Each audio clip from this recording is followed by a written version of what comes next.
Meus queridos e prezados irmãos da TV Caminho Livre, graça e paz do Senhor Jesus Cristo. O amor de Deus e o Pai, a comunhão do Espírito Santo estejam com todos vocês. Amém. Eu quero ler dois trechos aqui do livro Questões sobre Doutrina, trechos rápidos, tá?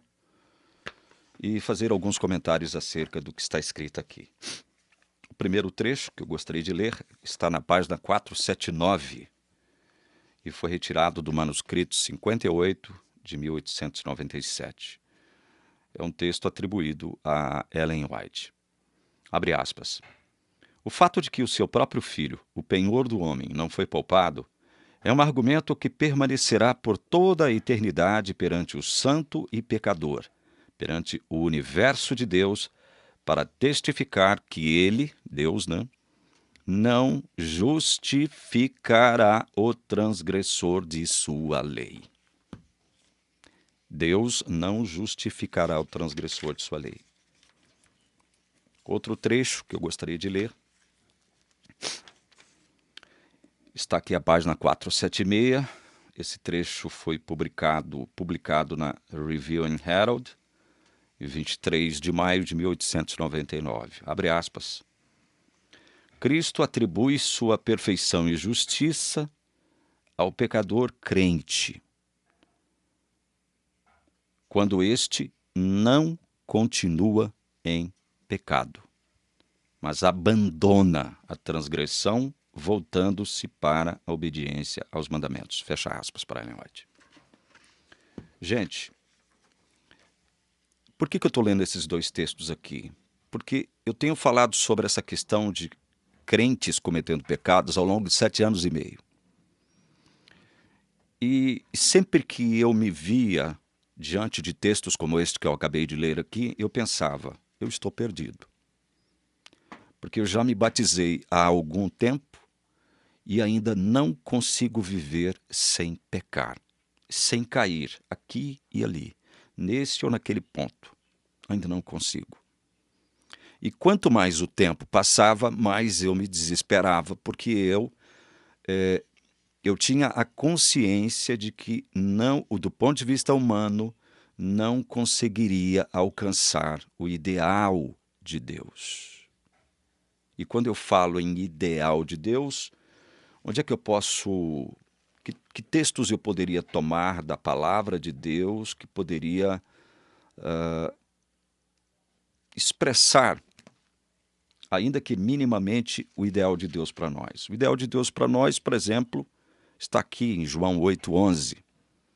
É quando Jesus se dirige àquela mulher pecadora que foi pega em flagrante adultério. Na verdade, armaram para ela, e queriam apedrejá-la. Aquela situação relatada aqui em João 11, João 8, onde Jesus se agacha e escreve no chão ali os pecados de todos que estavam ali querendo apedrejar aquela mulher, prontos para apedrejá-la por conta de seu pecado. E Jesus então diz aquela coisa linda e maravilhosa: olha, quem não tiver pecado que atire a primeira pedra. Então Jesus aqui no verso 11 disse para aquela mulher, ela respondeu, ninguém, Senhor. Então Jesus disse, também eu não a condeno, vá e não peque mais. Parece que esse texto aqui de João 8,11, ele está em harmonia com os textos de Ellen White que eu acabei de ler aqui no Questões sobre Doutrina. Vá e não peque mais. Aí eu te pergunto, aquela mulher, a partir desse instante aqui, não pecou nunca mais? A gente não tem relato ou qualquer evidência de que isso tenha acontecido. A gente não sabe. A gente não sabe. Então a gente tem que trabalhar na base de quê? De pressuposições. A gente tem que trabalhar na base de opinião. Será que ela conseguiu cumprir aqui essa sugestão de Jesus? Ou essa ordem de Jesus, vai, não peque mais? Eu particularmente creio que não. Ela não conseguiu cumprir isso aqui. Agora, quem sabe Jesus não estaria dizendo, vai, não peque mais? Vai, não cometa mais esse tipo de pecado. Quem sabe, a partir dali, ela tenha, juntamente com a ordem de Jesus, recebido o poder do Espírito Santo para não cometer mais aquele tipo de pecado. Isso pode ter acontecido? Pode. Não estou falando que aconteceu, estou falando que pode ter acontecido. Estamos trabalhando no campo de pressuposições, ou de possibilidades, ou de probabilidades. É nesse campo que eu estou trabalhando, mas nós temos que entender isso aqui, acima de qualquer coisa, como um ideal de Deus para nós. Não pecar mais. Não pecar mais. Esse é o ideal. Outro texto que eu gostaria de elencar aqui, para trabalhar essa questão do ideal de Deus. Ele se encontra em 1 aos Coríntios, capítulo 10, verso 13. Vamos ler o 12 também. Por isso aquele que pensa estar em pé, veja que não caia. 13. Não sobreveio a vocês nenhuma tentação que não fosse humana, mas Deus é fiel e não permitirá que vocês sejam tentados além do que podem suportar. Pelo contrário, juntamente com a tentação, proverá livramento para que vocês a possam suportar. Então, essa é uma promessa de Deus. Ele não permitirá que o diabo, juntamente com seus demônios, nos tente além daquilo que a gente pode suportar. E Deus promete, juntamente com a tentação, prover livramento. Certo? Aí eu te pergunto, meu querido irmão, minha querida irmã, há quanto tempo você é crente, cristão, batizado em Jesus Cristo? Não importa o tempo que você tenha de batismo ou de cristianismo, de novo nascimento. Você consegue vencer, já conseguiu vencer toda a tentação? Toda. Você hoje, quando é tentado pelo diabo a cometer um pecado, não importa a natureza do pecado, você consegue apreender o livramento de Deus junto com a tentação do diabo? Você consegue, de modo que você consegue agora vencer todas as tentações, ainda que elas não sejam sobre-humanas? Ainda que a Bíblia diga para você que elas podem ser suportadas e que, juntamente com a tentação, Deus provê um livramento, você consegue vencer toda a tentação? Você já consegue? Olha, muito cuidado ao tentar responder essa pergunta, porque você pode incorrer em mentira, no pecado da mentira. E eu já disse isso aqui várias vezes, eu conheci duas pessoas que já disseram para mim o seguinte: olha, eu não peco mais. Uma senhorinha, irmã adventista, lá do Espírito Santo, me disse isso há muitos anos atrás. Eu não peco mais. E eu disse a ela o seguinte: irmã, a senhora sabe que quando a senhora encosta a cabeça no travesseiro, olha para o teto à noite antes de dormir, a senhora sabe que isso não é verdade. Um outro, num determinado sábado, quando eu terminei de pregar, ele chegou à porta e eu me despedindo das pessoas, ele me disse o seguinte: irmão Paulo, não concordo com a sua pregação, porque é possível viver sem pecar. Eu disse para ele: pois não, irmão, como é que o senhor pode provar isso para mim? Ele disse o seguinte: olha, eu já fiquei 3 dias sem pecar. Eu já fiquei 3 dias sem pecar. Eu não quis entrar numa discussão com o irmão ali, naquela circunstância, mas deu vontade de rir, mas eu me contive. Eu falei para ele: ó, irmão, então tudo bem. Se o senhor consegue viver sem pecado, então viva sem pecado, né? Mas eu poderia perguntar para ele o seguinte: por que o senhor então só ficou 3 dias sem pecar? Não continuou sem pecar? Já que o senhor ficou 3 dias sem pecar, que continuasse sem pecar, né? Continuasse sem pecar. Veja, por que eu estou citando esse tema? Porque esse tema ainda confunde muitas mentes que estão dentro das igrejas. Confunde muita gente. O fato de você se colocar diante de Deus consciente de que ainda não venceu todos os seus pecados e não consegue vencer toda a tentação, ainda que Deus possa prover um livramento, isso pode trazer desesperança para muita gente. É por isso que eu estou tocando nesse assunto. Não é só uma questão doutrinária. Não é só uma questão doutrinária. Quando a igreja adventista, como nesses textos que eu li aqui, do Questões sobre Doutrina. Ele não justificará o transgressor de sua lei. Outro texto diz, olha, Cristo atribui sua perfeição e justiça ao pecador crente quando este não continua em pecado, mas abandona a transgressão, voltando-se para a obediência aos mandamentos. Quando eu lia textos como esses, quando você lê textos como esses, e você é sincero, você é honesto, pelo menos diante de Deus, você se enxerga da forma como você é, você percebe que você está distante o quê? Deste ideal. Qual ideal? De não pecar mais, de vencer toda a tentação. Dias atrás, eu comecei a ver um vídeo de um pastor que eu considero muito arrogante. Não vou falar o nome dele, porque eu não tenho intenção de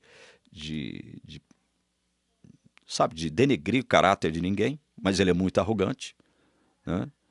Ele tem um canal aqui no YouTube que tem uma audiência extraordinária, dizendo que é possível ficar sem pecar. Tem um outro pastor também, que eu não vou citar o nome, esse é calvinista, eu o respeito, eu gosto demais desse homem, embora não tenha conhecido ele pessoalmente, já li vários livros dele, esse é calvinista, e ele diz a mesma coisa, é possível viver sem pecar, é possível vencer o pecado. Eu digo com toda a força que a palavra de Deus me autoriza a dizer, enquanto estivermos nesse corpo aqui, enquanto estivermos habitando nesse tabernáculo corruptível aqui, não será possível viver sem pecado. Aqui, em minha mente, que a Bíblia, em muitos lugares, metaforiza e chama de coração, eu vivo sem pecar. Eu, enquanto filho de Deus, não desejo pecar. Eu não quero transgredir nenhuma lei de Deus aqui, ó, no meu coração. Mas o meu corpo quer. O meu corpo quer. E às vezes, em determinadas situações, o meu corpo vence. Ele me vence. Então, quando a igreja fala, aqui ó, ele não justificará o transgressor de sua lei. E mais aqui atrás ele diz, Cristo atribui sua perfeição e justiça ao pecador crente, quando este não continua em pecado, mas abandona a transgressão, voltando-se para a obediência aos mandamentos de Deus. Quando a igreja diz isso aqui, a igreja simplesmente está querendo enfiar goela abaixo de você a questão da guarda do sábado. Lembre-se de uma coisa, toda vez que a igreja adventista falar com você sobre lei, é porque o interesse dela é enfiar o sábado goela abaixo de você. Aí, eles pegam textos como estes aqui, ó. Mateus capítulo 5, vamos lá para Mateus capítulo 5. Versos 17 e 18. Não pensem que vim revogar a lei e os profetas. Não vim para revogar, mas para cumprir. Porque em verdade lhes digo, até que o céu e a terra passem, nem um i ou um tio jamais passará da lei, até que tudo se cumpra. Aí eles esfregam esse texto aqui na nossa cara, estou falando dos adventistas. Dizendo, está vendo? Jesus não vai revogar a lei. Ele não revogou o sábado. E está vendo aqui como a palavra diz o seguinte, olha, até que o céu e a terra passem, nem um i ou um tio jamais passará da lei. Está vendo só? Então, o sábado, a guarda do sábado continua de pé, na lei de Deus. A lei de Deus é imutável, ela não muda. Até que o céu e a terra passem. Primeiro tem esse detalhe. Então, quer dizer que depois que o céu e a terra passarem, haverá mudança na lei. Não é? Haverá mudança na lei. Não é verdade? Primeiro tem esse detalhe. Porque a Bíblia diz, até que o céu e a terra passem. Ainda não passou, nem céu nem terra. Então, o que está escrito na lei, segundo o entendimento adventista, tem que ser observado, né?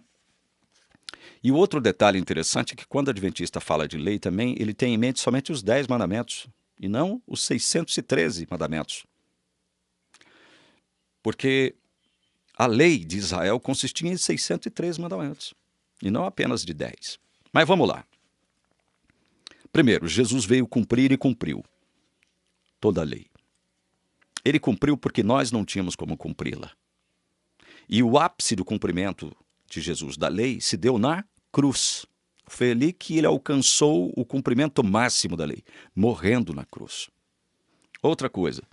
Então, já que até que o céu e a terra passem, nenhum i ou um tio jamais passará da lei, eu quero saber o seguinte, meus queridos irmãos adventistas, como é que vocês vão lidar com essa questão aqui, ó, do sábado? Números capítulo 15, versos 32 em diante, que diz assim, olha, quando os filhos de Israel estavam no deserto, encontraram um homem apanhando lenha no dia de sábado. Os que o encontraram apanhando lenha o levaram a Moisés, a Arão e a toda a congregação.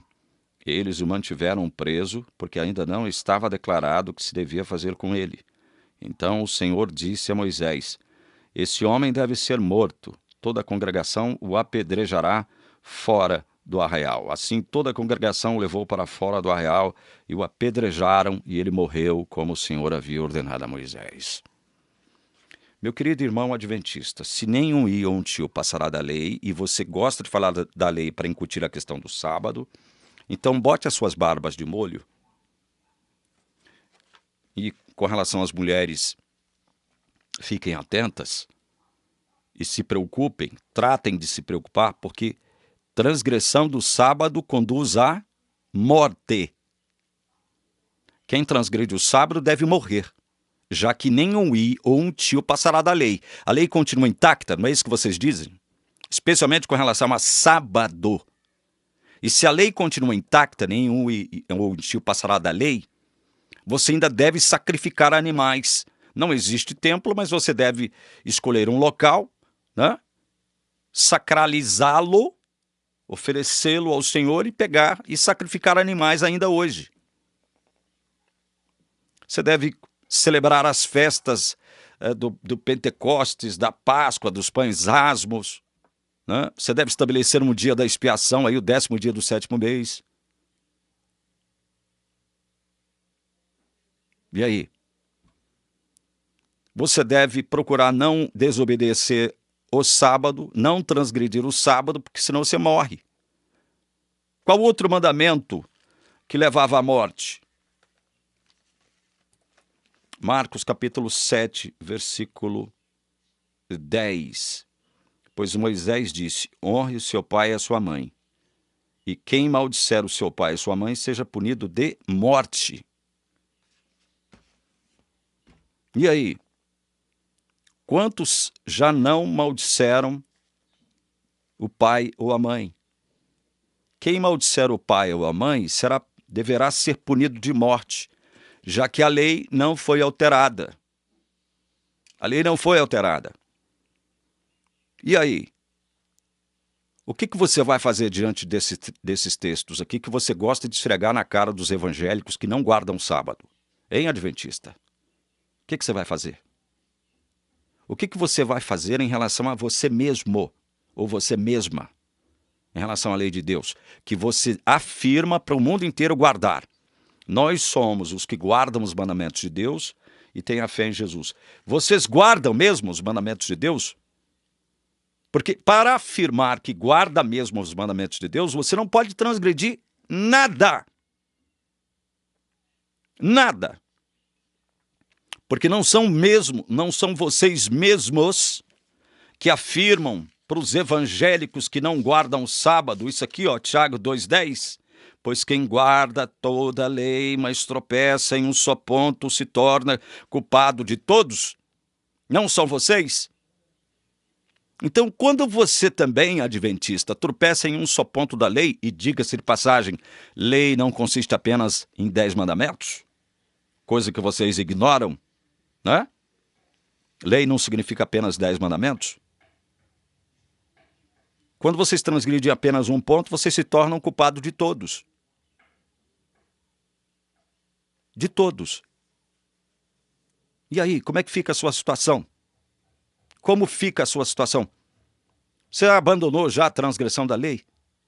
Você consegue vencer toda a tentação? Todo pecado? Consegue? Você já parou de transgredir a lei?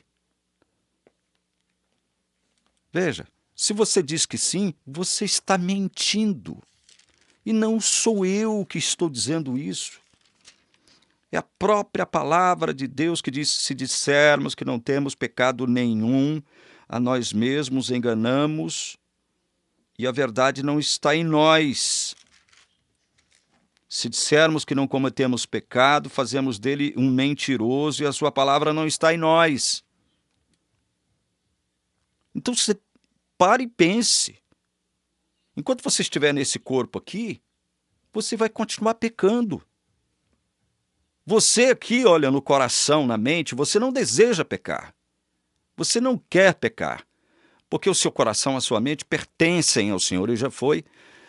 Essa mente já foi redimida, esse coração aqui já foi redimido. Mas o seu corpo ainda não, meu irmão. O seu corpo ainda não foi redimido.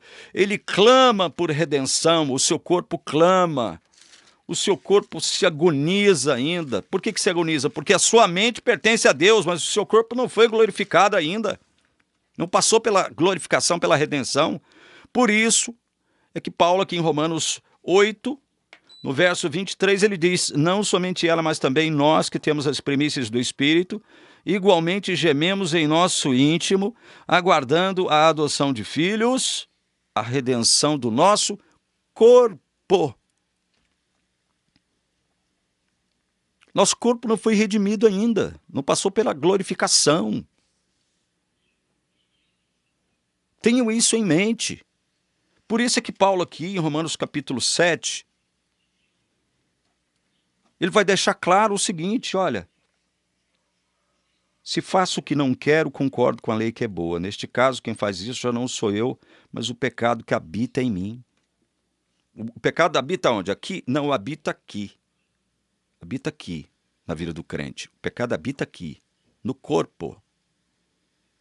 No corpo. Agora, é óbvio que Satanás se utiliza da nossa psique, né, do nosso intelecto, da nossa mente, para tentar incutir em nós o desejo de pecar, que é uma fome, é um desejo, é um querer do corpo.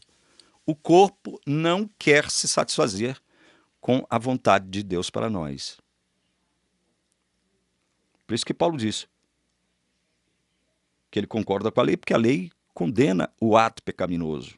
A lei, veja, a lei não tem mais o poder de nos condenar, por quê? Porque já fomos justificados.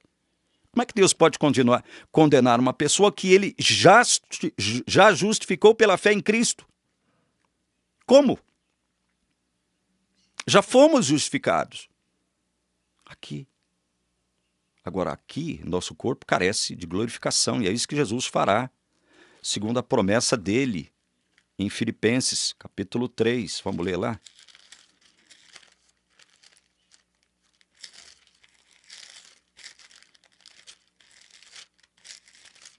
Filipenses, capítulo 3, versos 20 e 21. Pois a nossa pátria está nos céus, de onde também aguardamos o Salvador, o Senhor Jesus Cristo, o qual transformará o nosso corpo de humilhação para ser igual ao corpo da sua glória, segundo a eficácia do poder que ele tem de até subordinar a si todas as coisas. Nosso corpo será glorificado durante a volta de Jesus.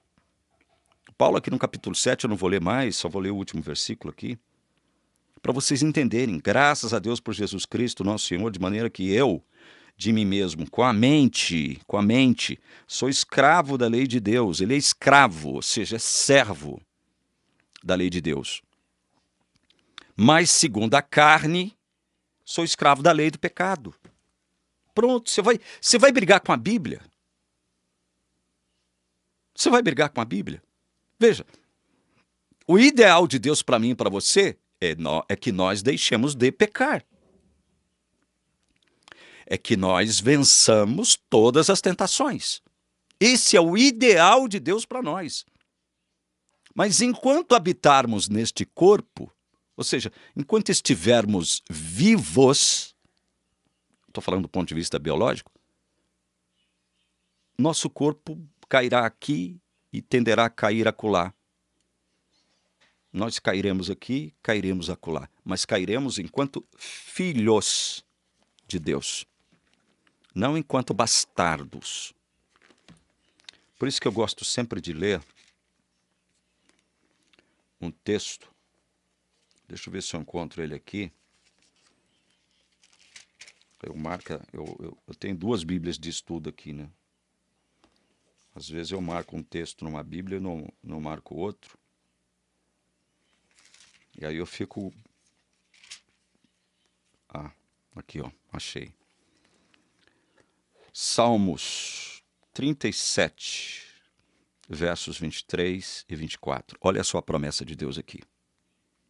Presta atenção nisso. O Senhor firma os passos do homem bom e se agrada do seu caminho. Se cair, veja, está falando do homem bom. O homem bom é o homem que crê em Jesus Cristo. Ele pertence a Deus. Esse é o homem bom. Se cair, não ficará prostrado, porque o Senhor o segura pela mão. O homem bom pode cair? Pode. O homem bom pode pecar? Pode. Deus quer que ele peque? Deus quer que ele caia? Não. Mas se ele cair, qual é a promessa? O Senhor o segura, o Senhor o toma pela mão. Ele não vai ficar prostrado. Outra coisa para encerrar o vídeo, com relação aos textos que eu li no questões sobre doutrina. Deus não vai justificar o transgressor da lei, então nós estamos todos enrolados, porque a gente ainda transgride a lei. A gente não abandonou completamente o pecado, não é verdade? E outro texto que eu li aqui, página 476, diz o seguinte: Cristo atribui a sua perfeição e justiça ao pecador crente quando este não continua em pecado, mas abandona a transgressão. Então, estamos todos lascados, todos ferrados. Mas olha o que a Bíblia diz aqui, ó, acerca da justificação de Deus.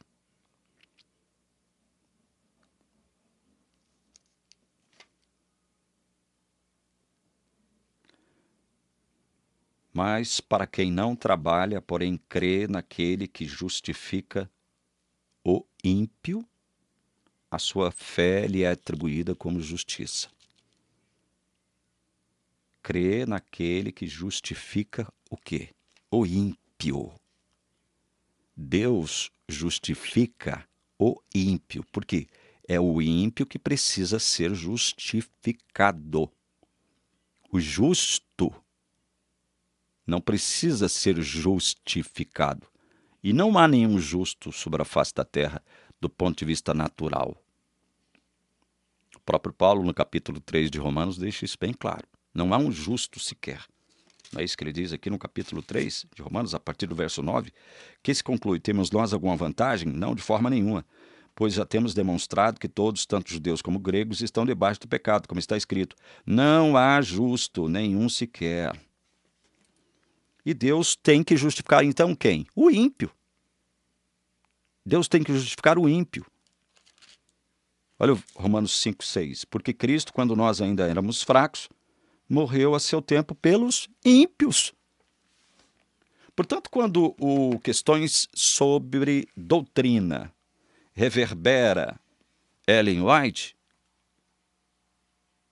Cristo atribui a sua perfeição e justiça ao pecador crente quando este não continua em pecado, mas abandona a transgressão.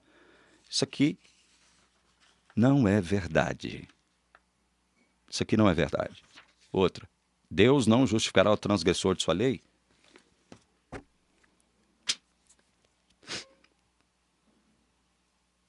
Olha, Deus me justificou quando eu era só transgressor da lei dele.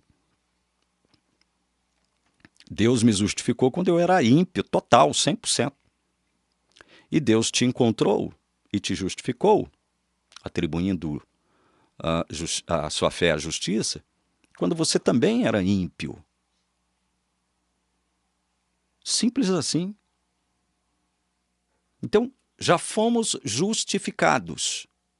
Mas é como Paulo diz em Romanos 7, olha, se eu faço o que não quero, aqui, ó, concordo com a lei, que é boa. A lei é boa, mas a minha ação é má. Então já não sou eu quem faz, já não sou eu aqui que faço, mas o pecado que habita onde? Aqui, ó, nele. Mas ele faz o que ele não quer fazer. Por isso ele vai arrematar no versículo 25 do capítulo 7 de Romanos. Olha, de acordo com a mente, sou escravo da lei de Deus. Tenho prazer, eu tenho alegria, eu me rendo, eu sou servo da lei de Deus. E lei aqui tem um sentido maior de vontade perceptiva de Deus. Agora, segundo a carne, eu sirvo a lei do pecado, eu sou escravo da lei do pecado. É uma dicotomia que há dentro de cada ser humano crente, filho de Deus. É por isso que você, veja, você não terá condições de vencer todo o pecado. A gente tem que deixar isso claro, porque senão, pessoas como esse pastor, esse calvinista que eu respeito, prezo muito, quando diz que é possível viver sem pecado, eu digo que não. Quando esse outro arrogante, que diz que é pastor também, diz que vai subir, até no nome, ele diz que vai subir, até no nome dele ele diz que vai subir. E diz que é possível viver sem pecado, eu digo que não. Porque se você disser que não tem pecado, você, além de enganar a si mesmo, você faz de Deus mentiroso, porque Deus diz que não há nenhum justo, nenhum homem que não peque debaixo da terra. Debaixo da terra não, debaixo do sol. Debaixo da terra realmente ninguém pode pecar mais. Vocês estão entendendo?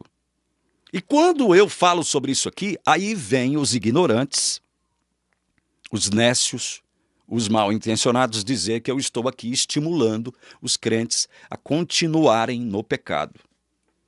Para esses, eu leio o último texto que eu quero ler nesse vídeo aqui, que se encontra em Romanos, capítulo 12. Esses que distorcem o sentido daquilo que eu estou mostrando na palavra de Deus, eu leio esses dois versículos aqui de Romanos 12, 1 e 2. Portanto, irmãos, pelas misericórdias de Deus, peço que ofereçam o seu corpo como sacrifício vivo, santo e agradável a Deus. Este é o culto racional de vocês. E não vivam conforme os padrões deste mundo, mas deixem que Deus os transforme pela renovação da mente, para que possam experimentar qual é a boa, agradável e perfeita vontade de Deus.